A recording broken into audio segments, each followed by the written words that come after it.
ආයිබෝවන් අපි අද සූදානම් වෙන්නේ තවත් අලුත් කලාවක් ඔයගොල්ලන්ට කියා දෙන්න. මේ අලුත් කලාවක් කියලා කියනකොට මේක අලුතෙන්ම අලුත් කලාවක් නෙවෙයි. ඇත්තෙන්ම මේක සෑහෙන දිගු කාලයකින් ඉඳන් පැවතගෙන එන දෙයක්, පැවතිච්ච දෙයක්. මේක අපිට මේ දවස්වල මතුවුනේ අලුතෙන්. ඒකට හේතුව මේ සමාජ මාධ්‍ය වල විශේෂයෙන්ම Facebook එකේ ඔයගලන්ට බලන්න පුළුවන්, දකින්න පුළුවන් හැම තැනම හැම වෙලාවෙම අලුත් නිර්මාණ රාශියක් එළි දකිනවා. ඒවට අලුත් ශිල්පියෝ රාශියක් අලුතින් එළි දකිනවා. එතකොට ඒගොල්ලන්ගේ ටෙක්නික්, ඒගොල්ලන්ගේ වර්ණ මාධ්‍ය බහුලව පාවිච්චි කරන්නේ සමහර වෙලාවට එකම දේ විවිධ ආකාරයෙන්. මොකද අපිට මේ කාල පරාසයේ ඊටම මේ අපහසු කාලයක්නේ. අපිට පින්සලක් ගන්න තැනක් නැහැ, පාට ටිකක් ගන්න තැනක් නැහැ, කඩදාසියක් ගන්න තැනක් නැහැ. මේ දවස්වල හැම තැනම වැහිච්ච ඉරියව් තමයි අපිට දකින්න ලැබෙන්නේ. ඒ අතරේ මම විශ්වාස කරනවා මේ තියෙන දේ උපරිමේ ප්‍රයෝජනයක් ගන්න. අලුත් දෙයක් භාවිතා කරනවට වඩා තියෙන භාණ්ඩයේ තමුන් සතුව තියෙන භාණ්ඩෙන් අලුත් වැඩක් කරන්න උත්සාහ කරන පිරිස් ගොඩක් අඩුයි. එහෙම පිරිස් අතරින් තරුණ එක ශිල්පියෙක් මතුවෙනවා මම මේ පහුගිය දවස්වල Facebook එකෙන් දැක්කා. මට හිතුණා මේ ඇත්තෙම ඒ විදිය දේවල් කරන්න පුළුවන් හැකියාව තියෙන පිරිස් ලංකාවේ ගොඩක් අඩුයි කියලා. ඉතින් මේ අපි දකිනවා පෝට්‍රේට් අඳිනවා. අපි දකිනවා ඒ ආලේඛ්‍ය චිත්‍ර කියන ගැන ඔයගොල්ලෝ දන්නවා, තෙල් සායම්, දිය සායම්, විවිධ මාධ්‍ය පැන්සල් වැඩි දෙනෙක් පාවිච්චි කරන්නේ පැන්සල. ඒ කියන්නේ පැන්සලෙන් එහාට යන්න තරම් දියුණු මනසක් බොහෝ දෙනෙකුට නැහැ. ඔක්කොම පැන්සල තුල කඩදාසිය තුල අසරණ වෙලා තියෙන්නේ. ඒ අතරේදී පෑන භාවිතා කරලා පැන්සලෙන් කරන කාර්යය පෑනෙන් කරනවා කියලා කියන්නේ අපුරු දෙයක්. මොකද පැන්සල ඕන ප්‍රමාණයට තදකරන්න ලාකරන්න පුළුවන් වුණාට පෑනෙන් එහෙම කරන්න බෑ. පෑනෙන් කරන්න වෙන්නේ ලයින් සෙලින්. ලයින් එක ළඟින් පාවිච්චි කිරීම සහ ඈතින් පාවිච්චි කිරීම කියන ක්‍රමය තමයි මෙතන සිද්ධ වෙන්නේ. ඩොට් සහ ලයින් ආර්ට් එකක් තමයි අපි මේ ඔයගොල්ලන්ට හඳුන්වා දෙන්න යන්නේ. මේක මේ අද ඊයේ ලංකාවට ලෝකයට එලි දැක්වපු එකක් නෙවෙයි. 16 වෙනි සියවසේදී ස්පාඤ්ඤ ජාතික ඇනිබල් සහ අගෝස්තිනෝ කියන අයියලා මල්ලිලා දෙන්න ලෝකයට කැරිකේචර් කාටුන් හඳුන්වලා දෙනවා. ඊටගෙන් පස්සේ ලෝකේ පුරාම විවිධ ශිල්පීන්, විවිධ කාටුන් ශිල්පීන් පුවත්පත් කලාව සඳහා විශේෂයෙන්ම මේ කැරිකේචර් කාටුන් භාවිතයට ගන්නවා. එතකොට මේ කැරිකේචර් කාටුන් වල තියෙන ටෙක්නික් එක තමයි අපේ මේ බුද්ධික තරුණයා භාවිතයට අරන් තියෙන්නේ එයාගේ කලාව සඳහා. මේ කලාව තිත් සහ රේඛා භාවිතයෙන් කරන කලාවක් නිසා තිත් කියන එකට වඩා මං හිතන්නේ මේක ලයින් ඩ්‍රොයින් එකක්. ඒ කියන්නේ අතෙන් රේඛා වලින් භාවිතා කරන රේඛාමය කලාවක්. විශේෂත්වය තියෙන්නේ කැරිකේචර් කියලා කියන එකේ තේරුම තමයි ස්පාඤ්ඤ භාෂාවෙන් කැරක්ටර් කියන ඉංග්‍රීසි භාෂාවේ පරිවර්තනය. එතකොට කැරක්ටර් එක කියලා කියන්නේ චරිතයක්. ඒ චරිතයේ තියෙන චරිත ලක්ෂණ හුවා දක්වන්න පුළුවන් සිස්ටම් එක, ක්‍රමය පෑන භාවිතා කරලා කිරීම තමයි මෙතන කරන්නේ. දැන් මෙන්න වෙන කට්ටිය වෙන පැන්සලෙමුත් කරන කට්ටිය ඉන්නවා. වොටර් කලර්ස් අපි දන්නවා පත්තරේ ගත්තකින් පස්සේ වෙන මොකක් හරි ගත්තකින් පස්සේ මේ හැමතැනම විවිධ ක්‍රම භාවිතා කරලා මම අර ඉස්සෙල්ලා කිව්වා වගේ මේ කැරක්ටර්ස් හුවා දක්වන එක කරනවා. පත්තර මේ කාටුන් ශිල්පියෝ ගොඩක් දෙනෙක් කරන්නේත් ඒකම තමයි. අදට පවතින අද තියෙන තත්ත්වය, අද ලෝකයේ තියෙන සහ රටේ තියෙන තත්ත්වය, දේශපාලන සහ සමාජ තත්ත්වය, මේ විවිධ තත්ත්වයන් හුවා දක්වන්න පාවිච්චි කරන මාධ්‍යවල තියෙන ප්‍රබලම මාධ්‍ය විදිහට මම දැන් දකින්නේ මේ කැරිකේචර් කාටුන් කලාව. එතන භාවිතයේදී අලුත් භාණ්ඩයක් පාවිච්චි කිරීම කියන එක තමයි මම වැඩිම මේකෙදි දකින්නේ. මේකේ විශේෂත්වය ගැන මම කියන්න යන්නේ නැහැ. විශේෂයෙන්ම මේ කලාවේ ආරම්භකයෝ ඕන තරම් ඉන්න ඇති. හැබැයි මේ දවස්වල මේ මතුවෙන ශිල්පීන් අතරින් මම මේ වැඩිම සලකනවා බුද්ධික උදයංග කියන චිත්‍ර ශිල්පියා. මේ මෑතකදී එලි දැක්වපු මෑතකදී කලා ලෝකයට පිවිසිච්ච කෙනෙක්. දැනට රැකියාව වශයෙන් සෞන්දර්යයට කලාවට සම්බන්ධ නැති විෂයක් කරත් මම අනාගතයේදී ඔයතුමාට ප්‍රාර්ථනා කරනවා ඉහළ කලාකරුවෙක් බවට පත් වෙන්න මේ මාධ්‍ය භාවිතයට ඔබ හුරු වෙච්ච එක ඉතාමත්ම සුවදායක තත්ත්වයක් අපේ රටට කියලා. මම බුද්ධිගුතයංග මම මේ ශේෂ්ඨයට ටිකක් නවකයි කියලා කියන්නත් බෑ. මොකද මේ අවුරුදු සාමාන්‍යයෙන් දැන් 20ක් 20 ගානක් විතර මම මේ ශේෂ්ත්‍රයේ යෙදෙනවා. මට ලලිත් සර් නම් හම්බෙන්නේ අපේ ඉස්කෝලේ කියන්නේ මම ගියේ මාර්ගම බුණකබා මහාවිද්‍යාලයේ මගේ සාමාන්‍ය පෙළ දක්වා එතනදී තමයි ලලිත් සර් හම්බෙන්නේ. ලලිත් සර්ගේ දේවලුත් මේ මම අරගෙන කියන්නේ මම කලාභවනේ ශේෂ්ත්‍රය ඉගෙන ගන්නවා චිත්‍ර කලාව. ඒත් එක්කම මම A level කරන්න මහානාම විද්‍යාලයට ගියා කොළඹ. එතනින් පස්සේ තමයි සෞන්දර්ය විශ්වවිද්‍යාලයට සම්බන්ධ වුණේ. ඒත් එක්කම සෞන්දර්ය විශ්වවිද්‍යාලයේ බහුමාධ්‍ය කලාංශය තමයි මම ඉගෙන ගත්තේ. එතනදී තමයි ගොඩක් මට මේ කැරිකේචර්ස් අඳින විදිය ගැන කාටූන් සම්බන්ධයෙන් ගොඩක් දේවල් ඉගෙන ගන්න හම්බුනේ. මම රැකියාව සඳහා මම ශේෂ්ත්‍රය කරන්න නැති වුණාට කොහොම හරි කියන්නේ මම විනෝදාංශය සඳහා මේ චිත්‍ර කලාව යොදා ගන්නවා කැරිකේචර් ආර්ට්. ඒත් එක්කම මම ගොඩක්ම ප්‍රිය කරන්නේ ඩිජිටල් අඳින්න. ඒ කියන්නේ ඩිජිටල් අඳින එක වැඩි කියලා හිතලා මේ දවස් ටිකේ මම පටන් ගත්තා ටිකක් ට්‍රැඩිෂනල්. ඒ කියන්නේ සාම්ප්‍රදායික ක්‍රමයට මේ චිත්‍ර කඩදාසිය මත අඳින්න. ඒත් එක්කම මම හිතුවා කියන්නේ මට හැබැයි ගොඩක් තියෙනවා කියන්නේ පෑනක් හරි පැන්සලක් හරි අතර ගත්තාම වැඩි මේ මකණයක් ඉරේසර් එකක් ඕනේ නැහැ. කියන්නේ කොන්ෆිඩන්ට් අඳින්න පුළුවන්. ඉතින් ඒකින්ද ඒකත් එක්කම මම කෙලින්ම පෑනෙන් පෝට්‍රේට් අඳින්න ගත්තා. ඉතින් ඒ දෙක තුනක් දාලා මේ සමාජ මාධ්‍ය ජාලේ ටිකක් ඒක සාමාන්‍ය කතා බහකට ලක් වුණා. හරි කියන්නේ මම මේ සමාජ මාධ්‍ය ඔස්සේ ගොඩක් මම හිතුවා සාමාන්‍යයෙන් මේ දක්ෂ චිත්‍ර ශිල්පීන්ගේ සීරීස් එකක් අඳින්න ඕනේ කියලා. ඉතින් මම ඇඳගෙන ගියා. ඒත් එක්කම මේ අපේ ලලිත් සර්ගේ එකකුත් ඇඳා. සර්ත් ඉතින් ඒකට ගොඩක් මේ ප්‍රශංසා කරලා තිබ්බා ඒකේ ඇඳලා තිබ්බ ඇඳුන විදියට. ඒත් එක්කම ඉතින් ජගත් රවින්ද්‍ර සර් වගේ ලොකු ආටිස්ට්ලා එතකොට තව සුජිත් රත්නායක ඒගොල්ලන්ගේ නුත් හොඳ මේ ප්‍රශංසා ලබන්න පුළුවන් වුණා. මගේ වැඩ දැකලා ලලිත් සර් කතා කරා මෙහෙම YouTube නාලිකාවකට මගේ වැඩ පෙන්වන්න මිනිස්සු අතරට ගෙනියමු කියලා මේ හැකියාව ගැන කියන්නේ පෙන්වන්න. ඉතින් මේ ලලිත් සර්ගේ ආරාධනාව පිළිගෙන මම ආවාද ඔයගොල්ලන්ත් එක්ක මගේ හැකියාව ෂෙයා කරගන්න.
දැන් පොඩි ප්‍රශ්නයක් තියෙනවා මේ කැරිකේචර් කාටුන් කලාව ගැන.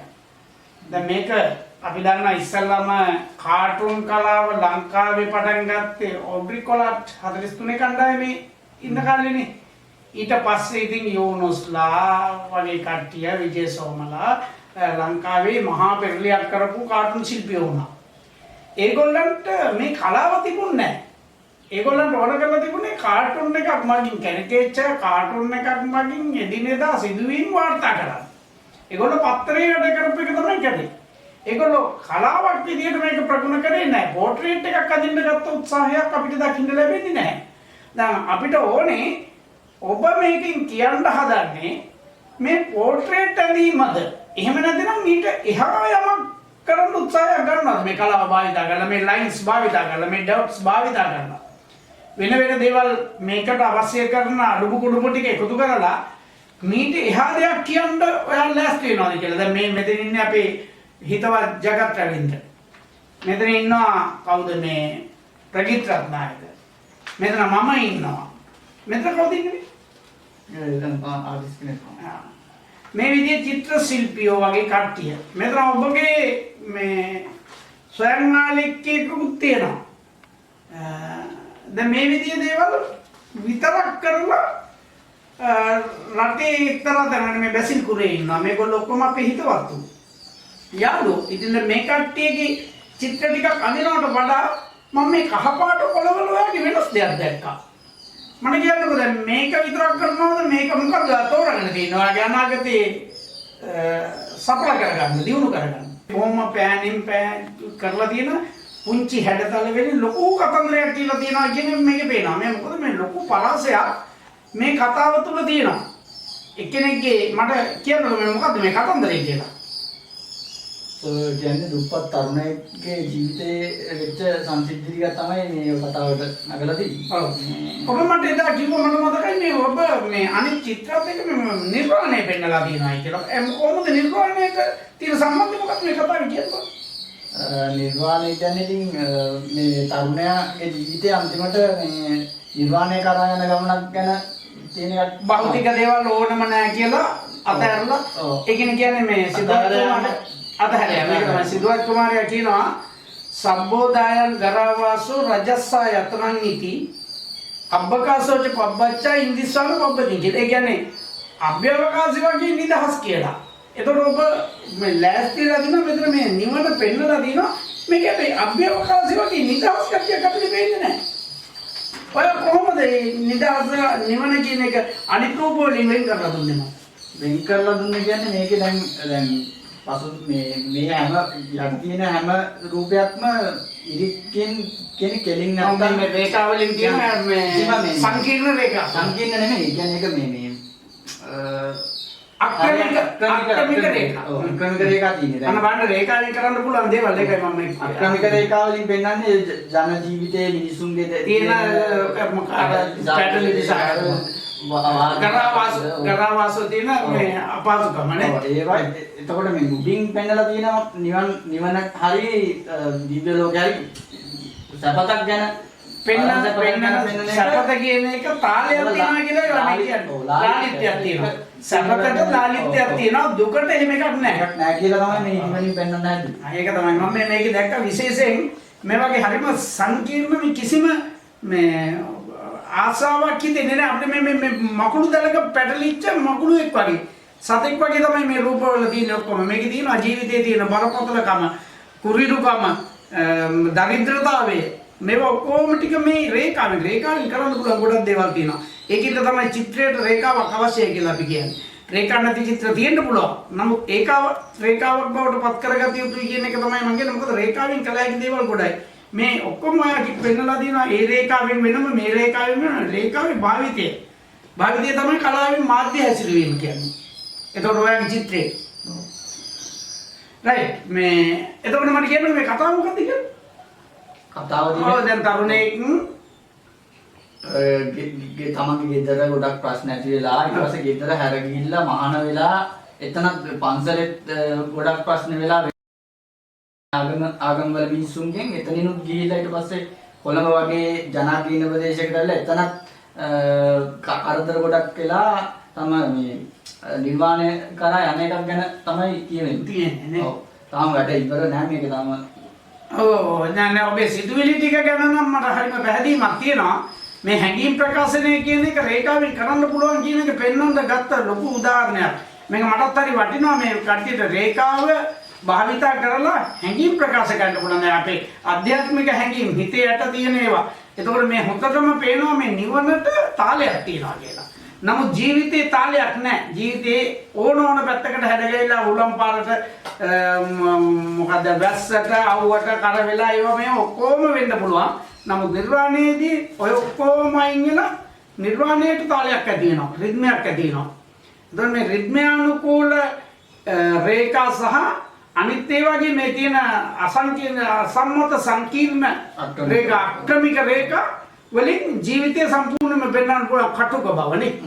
ඒකත් හරි වටිනවා. මට මේ රේඛාව ගැන මම ඔබේ කියන වටිනාම දේ මේ රේඛාව.